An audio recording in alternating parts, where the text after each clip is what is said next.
நிறைய களை வளர்ந்துருச்சு ஃபார்ம்ல. அதை வந்து சர்ஃபேஸ் லெவல்ல வெட்டணும்னு பார்த்துட்டு இருக்கீங்க. ப்ரஷ் கட்டர் போட முடியல. நிறைய பேர் ப்ரஷ் கட்டர் போட வேண்டியதா இருக்கு. அந்த மாதிரி ஒரு சுச்சுவேஷன் உங்களுக்கு இருந்ததுன்னா இந்த வீடியோ பாருங்க, உங்களுக்கு யூஸ் ஆகும். வணக்கம், என் பேர் பிரவீன் ராஜன், ஷார்ப் கருடா ஃபார்ம் எக்யூப்மெண்ட்ஸோட மேனேஜிங் டைரக்டர். இன்னைக்கு நான் உங்களுக்கு கொண்டு வந்திருக்கிற ஒரு மெஷின் என்னதுன்னா RC flail mower. So RC ஏன்னா ரிமோட் கண்ட்ரோல், அதனால ஆர்சி. ஃப்ளைல் மோவர் அப்படிங்கிறது இந்த மாதிரி ஒரு இது பார்த்தீங்கன்னா ஒரு ஹரிசான்டல் ஷாஃப்ட்ல பிளேட்ஸ், நிறைய லூஸ் பிளேட்ஸ் இருக்கும், அது பேர் தான் ஃப்ளைல் மோவர்னு சொல்கிறோம். ஸோ ஹரிசான்டல் ஷாஃப்ட் இருக்கும். ஸோ இந்த மிஷின் இப்போ கொஞ்ச நாளாக ஃபேமஸ் ஆகிட்டு வருது.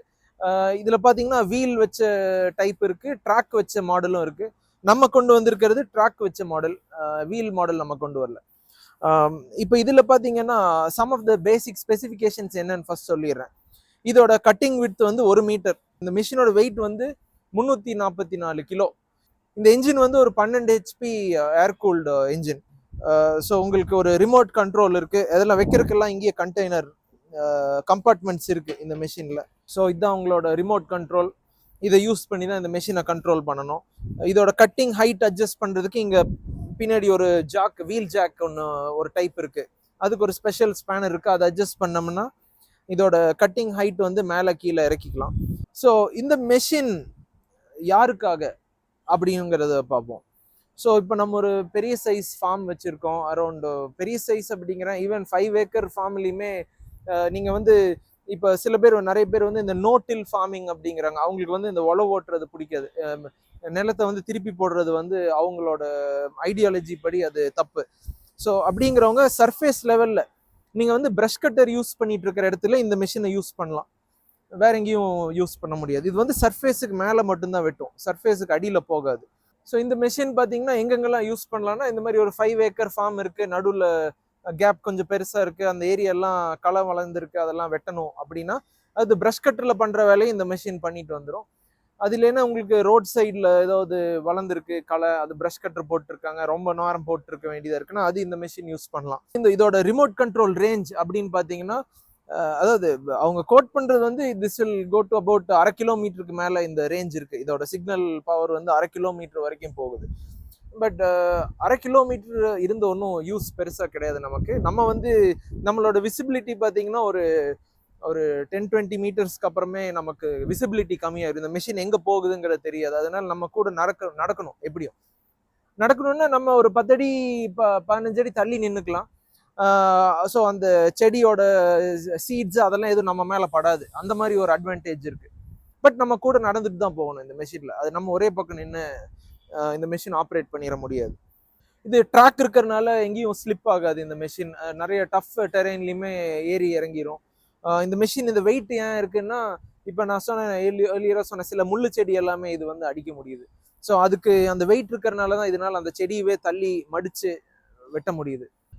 ஆப்ரேஷன் பற்றி பார்த்தலாம், எவ்வளோ டிஃபிகல்ட் இந்த மிஷின் ஆப்ரேட் பண்ணுறது அப்படின்னா, இப்போ நீங்கள் வந்து என்ன மாதிரி ஒரு ஆள்னா சின்ன வயசில் நிறைய ரிமோட் கண்ட்ரோல் டாய்ஸ் யூஸ் பண்ணவங்க அப்படின்னா இதை நீங்கள் ரொம்ப ஈஸியாக யூஸ் பண்ணிடலாம்.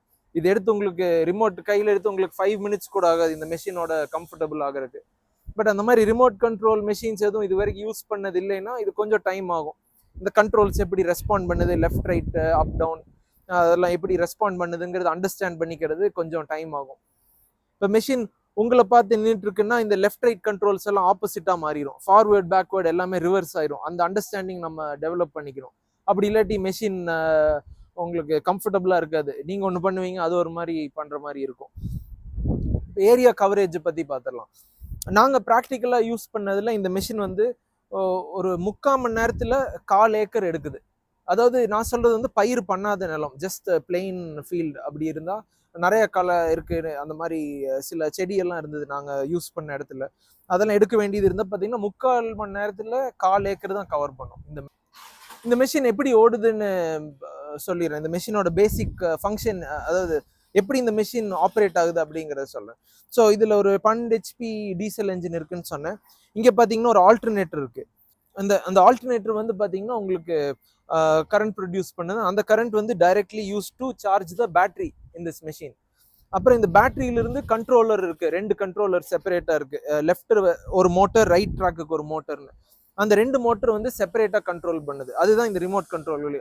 இந்த மிஷினை வந்து ஜஸ்ட் ஃபேக்டரிக்குள்ள இல்லை உங்க ஃபார்முக்குள்ள ஜஸ்ட் தள்ளி நிறுத்தணும் அப்படின்னலாம் நீங்க இன்ஜின் ஆன் பண்ண வேண்டிய அவசியமே இல்லை. இப்போ பாருங்க, நான் பண்ணி காமிக்கிறேன். ஆன் பண்ணிட்டேன். நான் ஃப்ரண்ட் மூவ் பண்ணேன்னா ஃப்ரண்ட் போகும்.